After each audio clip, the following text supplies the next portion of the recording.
desastres naturais, mudanças climáticas, superpopulação. Grandes problemas requerem soluções ainda maiores. É uma nova era para a engenharia. Podemos criar soluções para tudo. Em Chicago, não há espaço para crescer, mas uma cidade subterrânea poderia abrigar milhares de pessoas. Isto é engenharia extrema.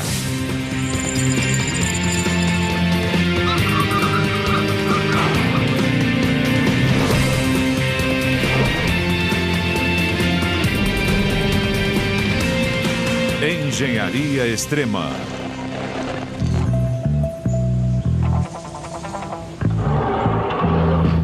Bem-vinda.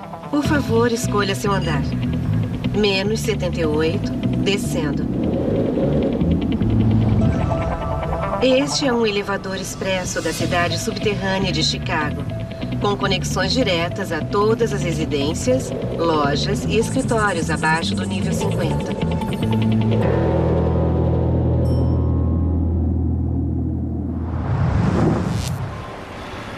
20 anos antes.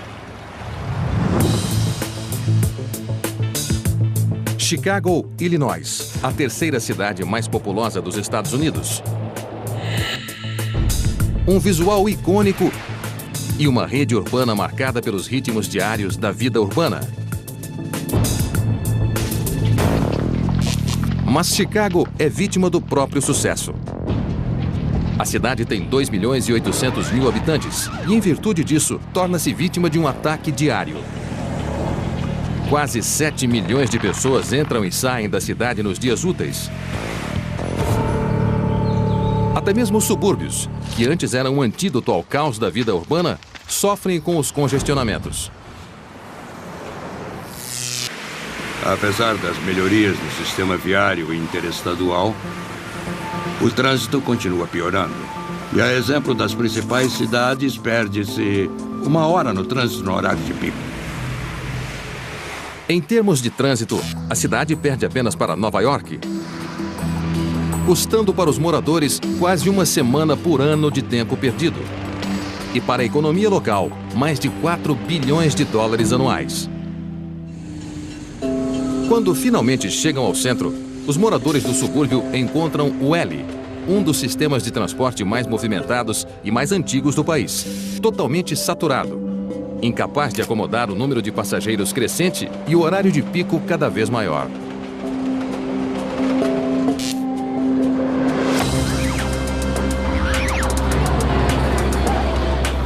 As estações do metrô e do L são feitas somente para 8 vagões, e então, para aumentar a capacidade do sistema, seria preciso aumentar o tamanho das estações e isto acabaria saindo muito caro. Áreas disponíveis no entorno da cidade são raras.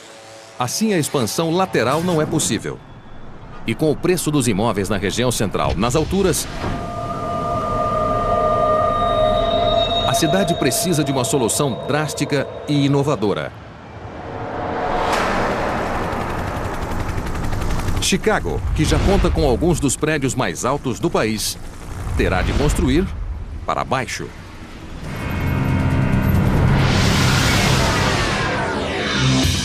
Imagine uma cidade subterrânea, diretamente abaixo do centro, a mais de 400 metros de profundidade, contendo quase 100 andares de apartamentos, escritórios, parques e muito mais.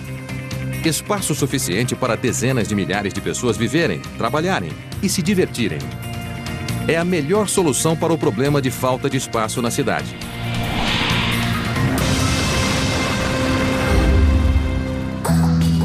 Vamos ter mais gente trabalhando, vivendo ou fazendo outras atividades nesse espaço subterrâneo. E hoje temos um espaço muito limitado na superfície.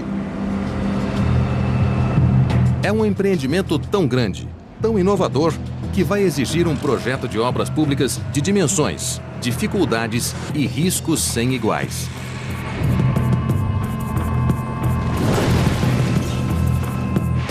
Será necessário escavar mais de 170 milhões de metros cúbicos de rochas.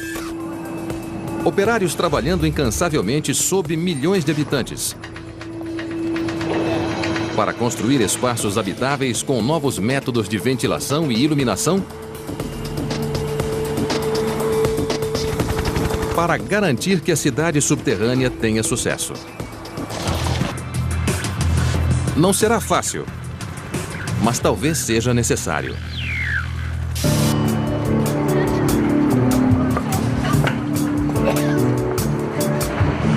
A ocupação do subsolo é uma solução que se torna cada vez mais plausível com o surgimento de novas técnicas que tornarão a vida subterrânea uma realidade. Tudo isso é tecnologicamente viável. Tudo vai depender do outro lado da engenharia que nos diz quanto vai custar e quanto vai demorar para construir. Chicago é o local ideal para este experimento ousado. Das cinzas do grande incêndio de 1871, a cidade cresceu para se tornar o epicentro de uma revolução arquitetônica, construindo o primeiro arranha-céu em 1885 e sediando a feira mundial mais influente da história em 1893. Ao construir no subsolo, Chicago ratificará sua reputação como uma das cidades mais progressistas do planeta. Mas talvez não seja a primeira. Amsterdã já propõe a construção subterrânea em um local onde não existe espaço na superfície. Nesta cidade holandesa, onde bondes, pedestres e 550 mil bicicletas disputam espaços nas ruas estreitas, o volume de carros é um problema crescente.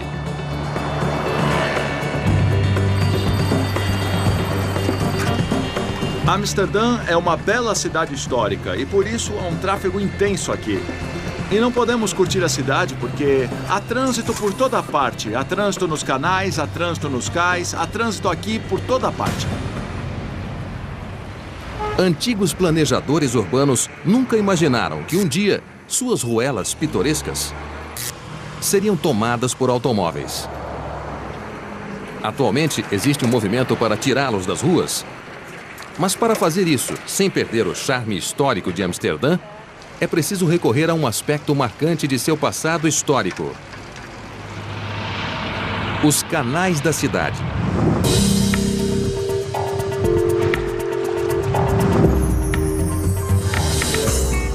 A ideia é construir uma rede de serviços subterrâneos abaixo dos 100 quilômetros de canais da cidade.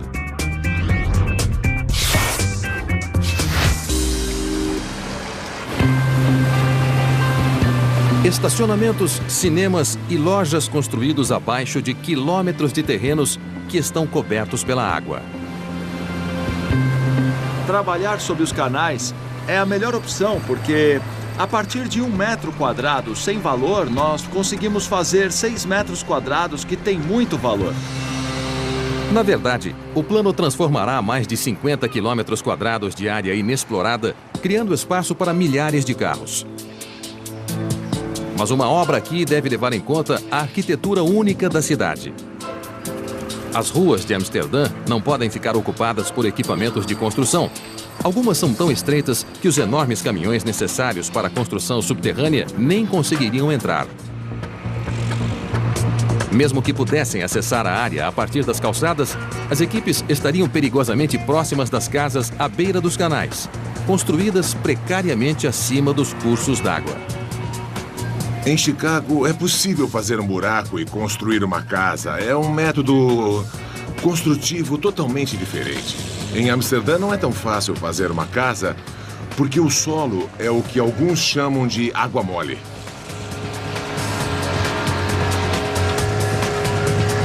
A água mole, ou o solo permanentemente alagado de Amsterdã, torna a construção de estruturas grandes e pesadas quase impossível.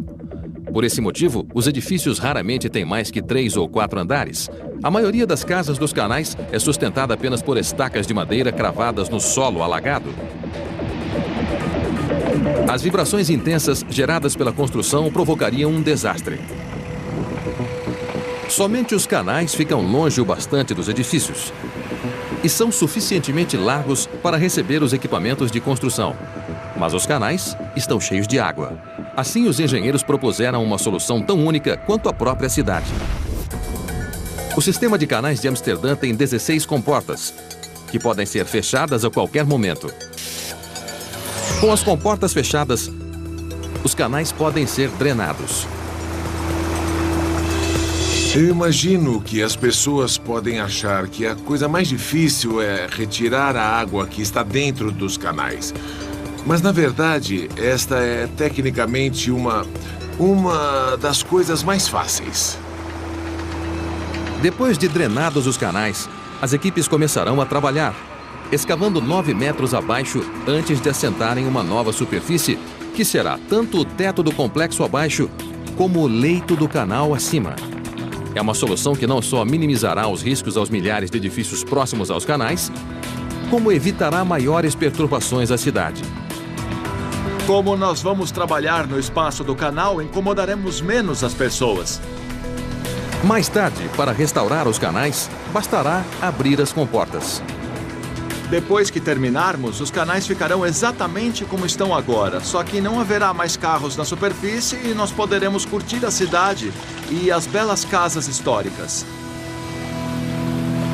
O projeto vai retirar milhares de carros dos passeios. E se der certo, poderá estimular outras cidades a fazer o mesmo.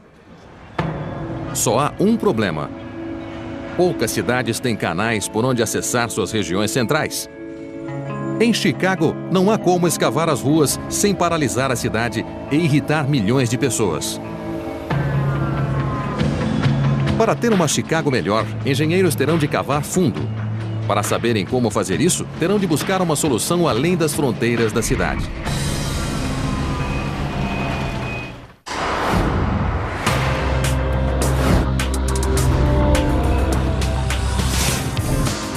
Chicago pode ser o local perfeito para este experimento subterrâneo. Porque bem abaixo do vidro, aço e asfalto dessa cidade histórica, existe um passado geológico ainda mais rico. É mais fácil pensar na geologia de Chicago como um bolo em camadas com materiais geológicos bem diferentes. A primeira camada contém aproximadamente 30 metros de argila glacial. Um material fraco e solto, inadequado para grandes estruturas. Mas abaixo dela há 120 metros de pedra calcária, uma rocha resistente, perfeita para a escavação de grandes câmaras.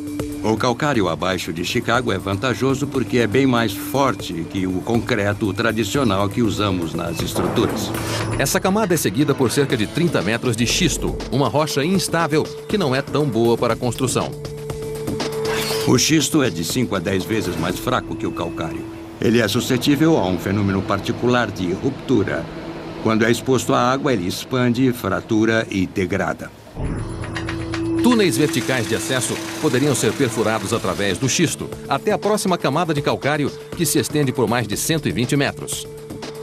É um padrão que se repete novamente até 400 metros de profundidade, quando se atinge uma extensa camada de arenito. A superfície desse arenito é fraca e é tão fraca que pode ser extraída com uma mangueira de bombeiro. Essa fraqueza impede que a cidade subterrânea vá além. Mas são as camadas alternadas de calcário que tornam Chicago um local ideal para esse feito de engenharia geológica. E Chicago já conhece bem a escavação de calcário. Aqui na mina Vulcan, em Naperville, a 45 minutos do centro de Chicago, calcário e dolomita vêm sendo extraídos há mais de 2 anos, com material suficiente para mais algumas décadas.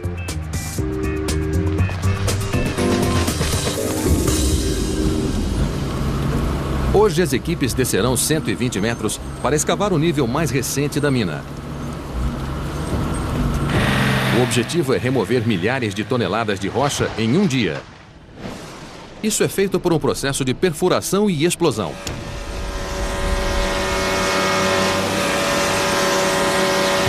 A perfuração é feita pelo Fletcher J352LS. Um equipamento de 385 cavalos faz buracos de 5 metros na rocha. 59 buracos por etapa, que são preenchidos com explosivos, trabalho feito pelo carregador de ANFO. 2 tanques neste caminhão contêm 2.200 quilos de ANFO, nitrato de amônio com óleo combustível. Esse material explosivo é injetado com uma mangueira de ar e detonado em sequência. É um processo lento e metódico. A perfuração e explosão devem ser feitas numa sequência rígida que inclui perfurar, carregar, evacuar, explodir, ventilar, e a dificuldade de transporte de pessoal durante a evacuação limita a um mínimo de 4 a 8 horas por etapa. A segurança é prioritária, mas o processo dá resultados. Os 500 quilos de anfo usados nesta etapa deslocaram 1.400 toneladas de material, removendo uma camada de 4 metros da parede. As explosões criam um espaço aberto onde antes havia uma massa sólida de rocha. Também criam um desafio para a engenharia estrutural que deve ser abordado imediatamente. A escavação de grandes aberturas provoca uma concentração de esforços que pode sobrecarregar a rocha se não houver reforço, e quanto maior e mais profunda a abertura, maior a concentração de esforço. Para compensar o problema, outra máquina faz buracos verticais que são preenchidos com epóxi e barras de aço, reforçando o teto.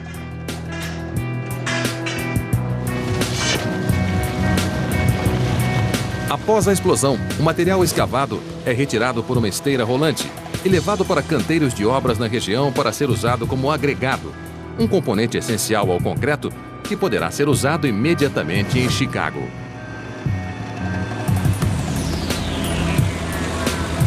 Se o material for bom e se for usado o calcário em Chicago, esse seria o caso, é possível usar esse material para fabricar concreto e parte dele voltaria para essa cidade subterrânea. Por que transportar para cima quando podemos mantê-lo lá embaixo e construir a cidade no local? A cidade subterrânea poderia usar parte do material, mas não a totalidade, deixando o material escavado suficiente para pavimentar mais de 50 mil quilômetros de ruas, que poderiam circundar o planeta uma vez e meia. Com a facilidade de escavação, o problema não é abrir espaço para uma nova cidade, mas sim sustentar a existente. O prédio mais alto de Chicago, a Torre Sears, 108 andares e 442 metros de altura. Para sustentá-lo, 200 estacas se estendem a quase 30 metros de profundidade, transferindo o peso do edifício para a rocha no entorno.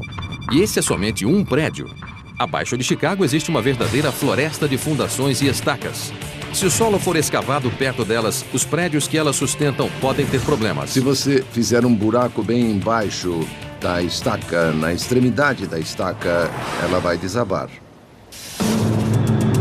Por questão de segurança, o primeiro nível da cidade subterrânea deve ser posicionado dezenas de metros abaixo da estaca mais profunda. Mas chegar lá sem fechar ruas, redirecionar quilômetros de linhas de trem ou desviar tubulações de esgoto, águas e serviços seria um enorme desafio. Evitar todos os obstáculos seria a solução mais fácil e barata. Seria importante construir o acesso à cidade subterrânea numa área em que ainda não existam estruturas e serviços. Impedidos de perturbar a vida na cidade, os operários teriam de acessar o canteiro de obras a quilômetros de distância. Outra possibilidade seria promover o acesso com uma rampa em vez de uma descida vertical. Começando em um local periférico, operários e equipamentos seguiriam por um túnel descendente, numa jornada que acabaria cerca de 90 metros abaixo do centro de Chicago. Fundo o bastante para evitar as fundações dos edifícios e toda a infraestrutura da cidade. Lá teria início uma rotina de perfurações e explosões para a construção do primeiro nível, um centro de operações para construir ainda mais fundo. Mas neste processo, seria preciso garantir que as paredes desta nova metrópole subterrânea sejam fortes o bastante para conter as águas do imponente Lago Michigan. Chicago é famosa por duas coisas: seu tamanho e seu frio. Mas um lugar que é maior e mais frio é Moscou. Com 15 milhões de habitantes na região metropolitana e mais de 3 milhões de carros causando os piores congestionamentos do mundo, o crescimento explosivo de Moscou está pondo a cidade em rota de colisão com a catástrofe. A maior prioridade no momento é acabar com o colapso do transporte na cidade e os congestionamentos constantes. A única solução para a capital russa é ir para baixo. Moscou tem um centro histórico. Para construirmos qualquer coisa sem arruinar a arquitetura histórica, nós temos que fazer isso debaixo da terra. A Rússia está realizando diversas obras subterrâneas com 2 novos projetos que visam salvar Moscou de seu próprio sucesso. O primeiro, Shopping Tverskaya, será o maior shopping center subterrâneo da Europa, com 4 andares e ocupando uma área de mais de 32 mil metros quadrados. Mas a construção provoca o desvio de 294 mil carros que percorrem as ruas adjacentes diariamente.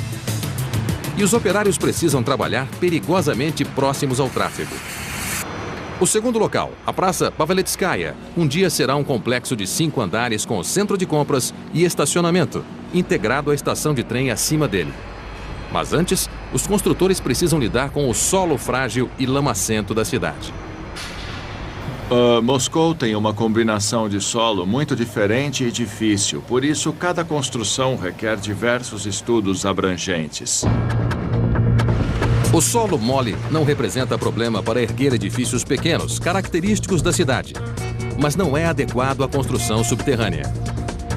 Para se chegar a um estrato firme o bastante para a construção, é preciso escavar cerca de 30 metros até um solo mais firme. A única coisa que eu sei é que nada é tão difícil assim quando se trata da construção subterrânea em Moscou. Nós temos todos os equipamentos necessários e sabemos como fazer, porque começamos a construir no início do século passado. Um dos grandes feitos desse legado histórico pode ser visto dezenas de metros abaixo do solo, no metrô de Moscou. O sistema ferroviário subterrâneo da cidade é um dos mais movimentados do mundo. Todos os dias, 9 milhões de passageiros embarcam em 4 mil trens e passam por 177 estações ao longo de 300 quilômetros de linhas. E o metrô está em constante expansão para atender à demanda. A mais nova estação é Park Pobedi. Inaugurada em 2003, após 16 anos de construção, ela apresenta uma lista impressionante de superlativos. As mais longas escadas rolantes da Europa levam 4 minutos para transportar os usuários até plataformas a 100 metros de profundidade. É a mais profunda estação de metrô do mundo. Na Praça Paveletskaya, os operários conhecem muito bem esses desafios. Não é possível simplesmente escavar um buraco gigante para um shopping subterrâneo, pois é muito difícil conter o solo lamacento de Moscou. Então hoje, em vez de cavar o espaço para o complexo e revesti-lo com paredes de concreto, eles estão fazendo o oposto, construindo as paredes primeiro. Esse é o trabalho dessa escavadeira. 6 conjuntos de lâminas cortam o solo, abrindo uma câmara de 60 centímetros de largura, que quase imediatamente é preenchida com concreto, formando as paredes de um complexo que ainda será escavado. É uma tarefa lenta e trabalhosa que exige paradas frequentes para se fazer a limpeza. Assim que as paredes endurecem, os operários podem continuar a escavar. Mas as dificuldades não acabam por aí. A escavação em uma cidade envolve o desvio de tubulações de serviços, esgoto e outros elementos de infraestrutura. Por fim, as equipes poderão escavar totalmente esta seção do Shopping Paveletskaya. Do outro lado do canteiro de obras, os operários já estão a 30 metros de profundidade, revestindo as paredes com armaduras de aço, concreto e plástico. Com tanta água penetrando, o risco de desabamentos é grande. Por isso, essas traves gigantescas, com 1,5 metro de diâmetro e 60 metros de comprimento, são usadas para escorar as paredes. Apesar do tamanho, elas são temporárias e serão retiradas quando todas as paredes forem reforçadas. Como a água sempre encontra o caminho de menor resistência, engenheiros precisam ficar atentos, mesmo que a Praça Paveletskaya esteja a 800 metros do rio Moscou.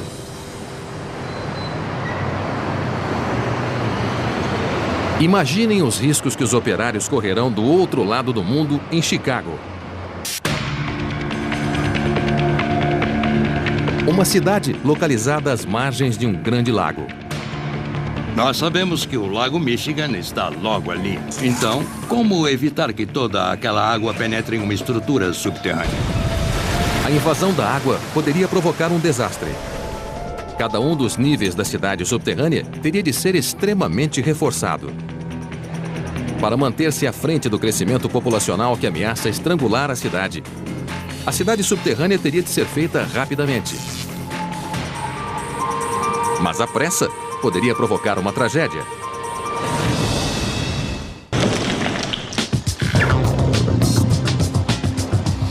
Um dia, a cidade subterrânea de Chicago vai se parecer menos com isto e mais com isto.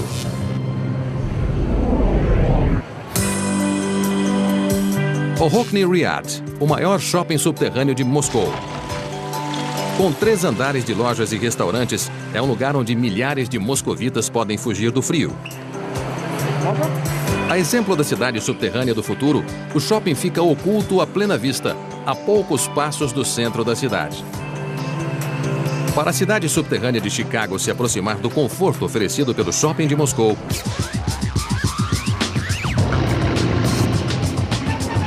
ela terá de resolver uma questão prioritária. Em qualquer mina, a qualidade do ar é fundamental. Durante a construção, engenheiros poderão adotar um método de ventilação usado na mina Vulcan. Este poço vertical suga o ar dos túneis de acesso da mina e o conduz diretamente para cima, assegurando que a poeira e outros poluentes não fiquem muito tempo em suspensão. O sistema visa dar conforto e segurança a dezenas de mineiros trabalhando em turnos de 10 horas. Mas quando se trata de milhares de residentes vivendo sob a terra 24 horas por dia, as necessidades de ventilação tornam-se muito mais complexas. As pessoas ocuparão esses espaços por 50 ou 100 anos, enquanto os mineiros ficam lá durante poucos anos e não várias décadas.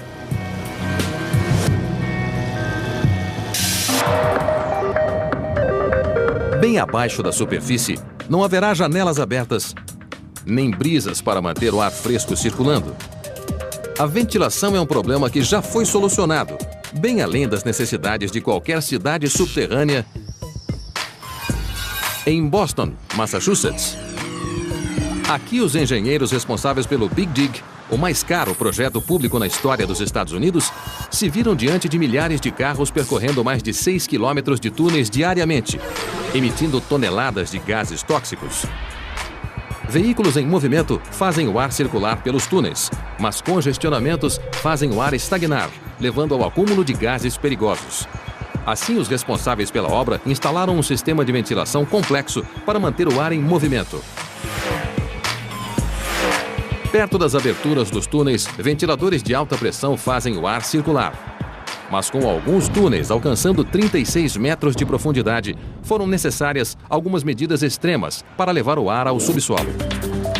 Bem abaixo deste edifício, no coração de Boston, ficam os pulmões da artéria central do sistema de túneis. Uma edificação de 38 metros de altura capta o ar fresco e o transfere aos túneis abaixo. O ar é sugado através daquelas aberturas que vemos ali atrás e desce para uma câmara de ventiladores e através de uma série de dutos até o túnel. 30 metros abaixo da superfície, em uma enorme sala de entrada, ventiladores gigantescos conduzem o ar fresco poço abaixo. Motores de 400 cavalos são capazes de mover 9.400 metros cúbicos por minuto e de gerar ventos de até 100 km por hora. É um sistema poderoso, baseado em técnicas antigas. A cidade subterrânea de Chicago aplicará boa parte da tecnologia usada em Boston, mas numa profundidade 10 vezes maior. As paredes e pisos da cidade subterrânea estarão repletos de câmaras de ventilação.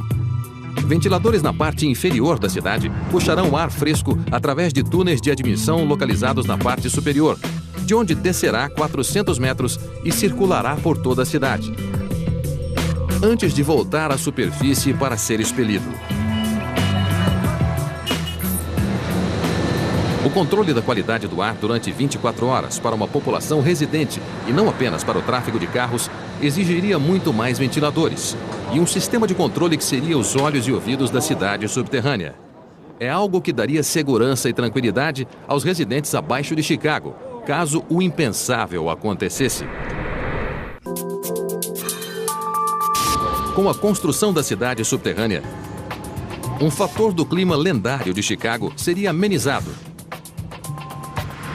Talvez até eliminado totalmente. Há vantagens de se viver no subterrâneo. Por exemplo, não ficaríamos sujeitos aos caprichos do inverno de Chicago.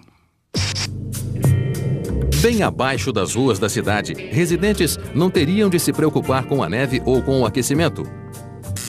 Porque se existe uma coisa previsível na vida subterrânea, é a temperatura. Não importa o calor ou o frio que esteja fazendo em Chicago. 6 metros abaixo da superfície faz cerca de 13 graus Celsius em qualquer época do ano. Mas quanto maior a profundidade, mais quente será. Graças a um fenômeno chamado gradiente geotérmico.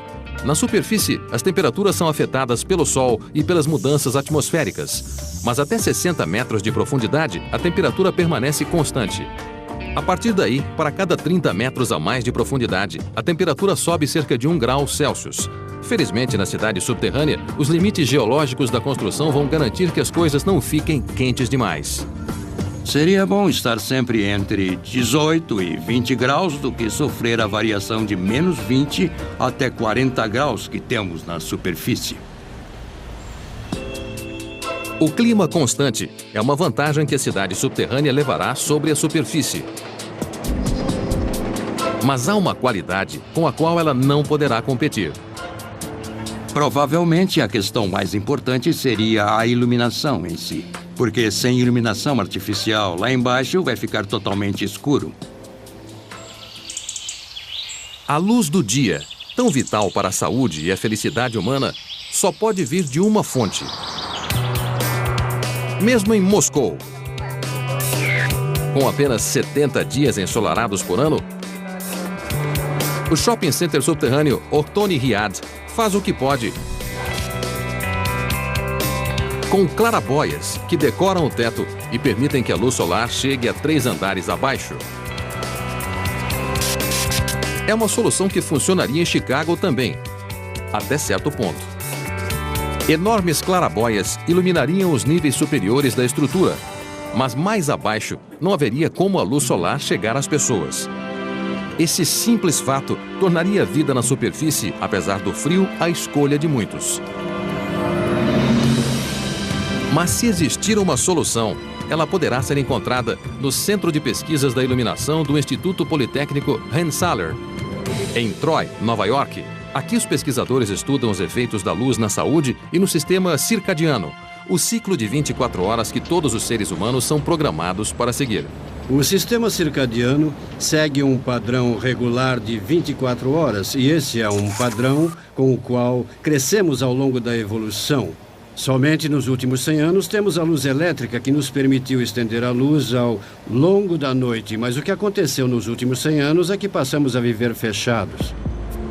Com a vida em escritórios e casas com luz elétrica, seres humanos romperam o padrão de luz e escuridão que regula o sistema circadiano.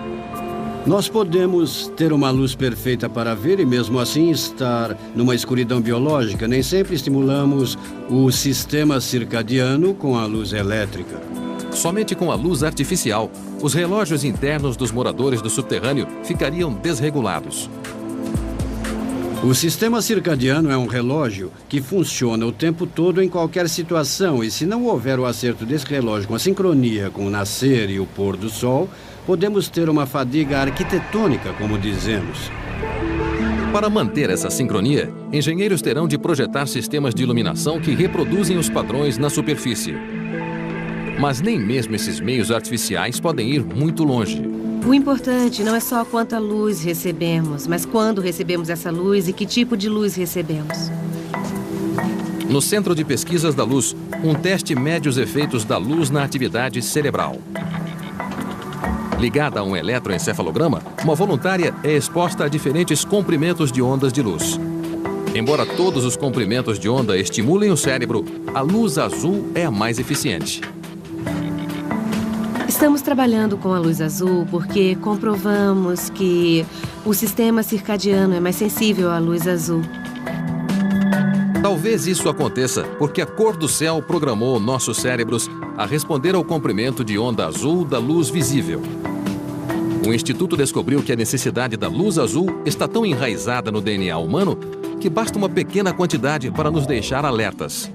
Dessa forma, podemos alcançar os mesmos resultados reduzindo os níveis de melatonina ou aumentando as atividades cerebrais com uma quantidade menor de energia, com menos luz. É uma forma eficiente de impactar o sistema circadiano. Essa economia de energia dispensaria a cidade de ter de banhar áreas comuns com luz azul ou utilizar luzes superquentes para simular a luz solar. Em vez disso, os moradores poderão adotar uma abordagem mais pessoal. A luz azul é muito eficaz para o sistema circadiano. Podemos ter níveis muito baixos de luz azul e ainda assim impactar o sistema circadiano. Uma breve exposição à luz azul é tão eficaz quanto o uso de um método mais comum para despertar. O que podemos fazer, da mesma forma que uma xícara de café, é usar a luz por 15 ou 20 minutos para nos despertar e então nos deixar um pouco mais alertas. É um campo de estudos tão novo que os pesquisadores estão apenas começando a aplicar suas descobertas na arquitetura moderna. Quando projetamos a iluminação elétrica de um edifício, na verdade, não fazemos isso pensando na utilização da luz azul. Assim, embora nosso sistema visual enxergue perfeitamente no escritório, podemos estar na chamada escuridão circadiana, incapazes de estimular o sistema circadiano adequadamente. As descobertas do Instituto ajudarão os planejadores urbanos a superar alguns dos maiores desafios psicológicos da vida no subterrâneo, tornando o ambiente não apenas agradável aos olhos, mas agradável de se viver também.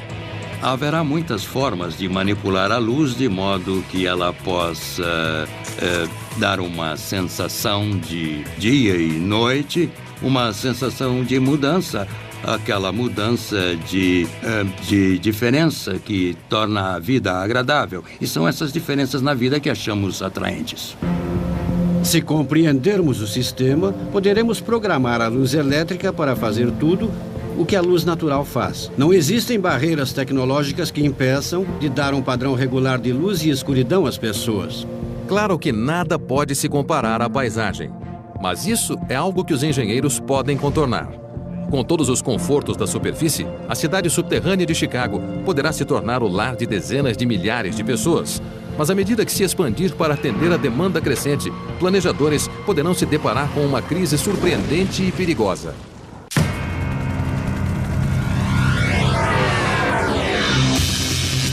Após a construção da cidade subterrânea, superados os desafios da construção, não é só a vida abaixo de Chicago que começará a melhorar.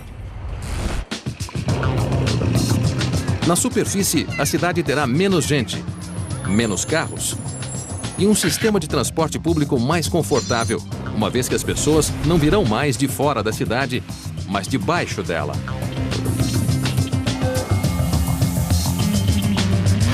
A cidade poderia ser embelezada se parte dela ficasse no subterrâneo. A colocação dos principais serviços abaixo do solo nos permitirá pensar numa adequação dos terrenos na superfície.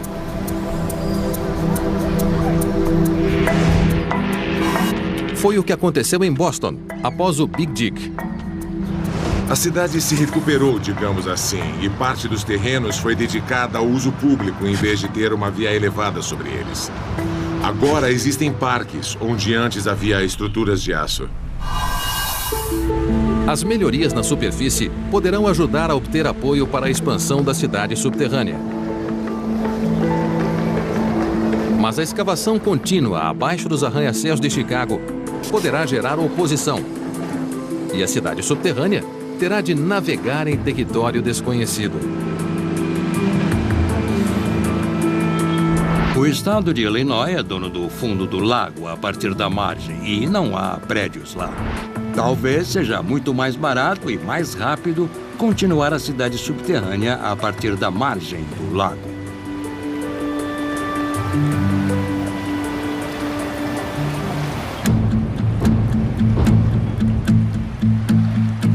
Ao conectar uma nova rede de câmaras subterrâneas à cidade subterrânea, planejadores urbanos poderiam criar uma imagem espelhada da cidade sob o lago.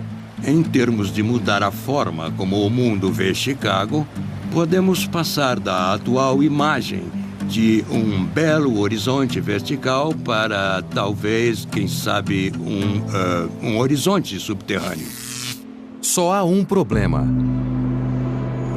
A primeira parte da cidade subterrânea foi construída sem moradores. As dificuldades que antes afetaram somente os operários agora terão impacto sobre milhares de residentes permanentes. Jamais veremos a imagem completa no subterrâneo da mesma forma que na superfície. Os aspectos desconhecidos serão maiores e teremos de lidar com isso durante a construção. A questão mais importante seria a possibilidade de haver algum tipo de depósito de gás antigo localizado ali.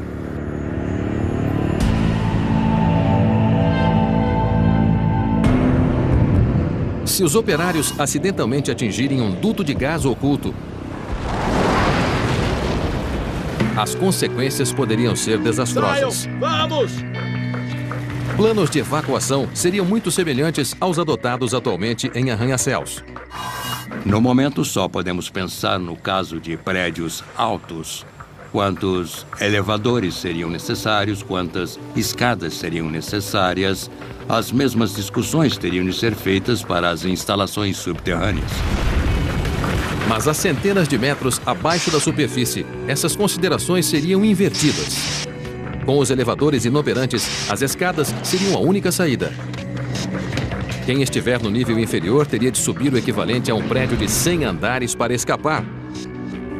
Algo inviável para crianças pequenas, idosos ou deficientes. As emergências exigiriam reações rápidas por parte das autoridades, que isolariam os pontos problemáticos do restante da cidade, expelindo os gases nocivos. Os desafios tecnológicos da construção no subterrâneo podem ser superados. Pode custar mais ou custar menos, mas sob o aspecto tecnológico, não há muita coisa que não possamos fazer atualmente. Os desafios psicológicos já são outra história. A questão é quanto tempo uma pessoa passaria no subterrâneo. Qual é o limite em que ela vai dizer, não quero mais fazer isso? Mas com as cidades superlotadas, lutando para lidar com o crescimento populacional, essas preocupações poderão ser superadas pela necessidade prática. Os moradores de Chicago levarão algum tempo para aceitar a necessidade de viver no subsolo. Daqui a 10 ou 15 gerações, se as pessoas não tiverem outra opção a não ser viver no subterrâneo, elas vão aceitar isso. Eu acho que o ser humano é uma espécie muito resistente e se acostuma a coisas que não achávamos que se acostumaria. Por isso eu acho que os humanos vão se acostumar a viver no subterrâneo e eu acho que eu também me acostumaria. Um dia, pessoas no mundo todo farão mais que apenas comprar ou dirigir abaixo da superfície. Um dia, poderemos viver lá.